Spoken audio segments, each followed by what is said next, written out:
ketul batal yang tuan-tuan infakkan, insya-Allah akan jadi saksi kita di akhirat. Assalamualaikum warahmatullahi wabarakatuh.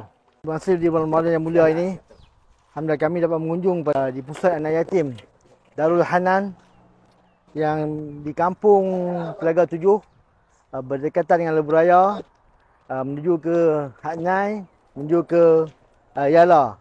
Alhamdulillah, tuan-tuan boleh hadir ke sini berdekatan dengan Lebuh Raya ni, mudah untuk kita ziarah. Dan inilah pasar yang pertama yang didirikan oleh pengurusan Darul Hanan. Pekat bawah ni 60%.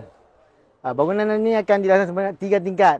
Sama-samalah kita berusaha bagi mendirikan bangunan tersebut. Rasulullah SAW bersabda, umpama kita yang menjaga anak yatim ni akan bersama dengan syurga dengan Rasulullah macam ni, macam 2 jari bersama Rasulullah.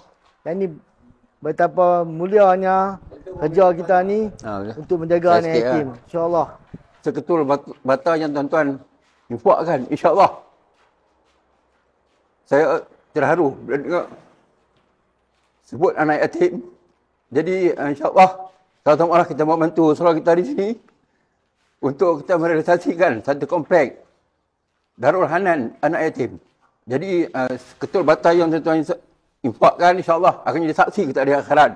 Jadi saya menyeru sekali lagi kepada tuan-tuan, sama-sama kita hisapi dan sama-sama kita bersemangat untuk sama-sama kita menjadikan komplek ni insya-Allah dengan cepat mungkin, insya-Allah. Jadi terima kasih kepada Tuan Haji Ismail yang mengadakan komplek ini. Kita boleh memberi sokongan, memberi simpati, insya-Allah. Jadi sekali lagi saya menyeru kepada tuan-tuan di luar sana, marilah sama-sama menginfakkan walaupun RM1 duit kita membantu saudara kita di sini, insya-Allah. Dan sumbangan tuan-tuan ke akaun Yayasan Amal Cawangan Pulau Pinang, insya-Allah kita akan salurkan ke pihak pengurusan pembangunan Darul Hanan, insya-Allah.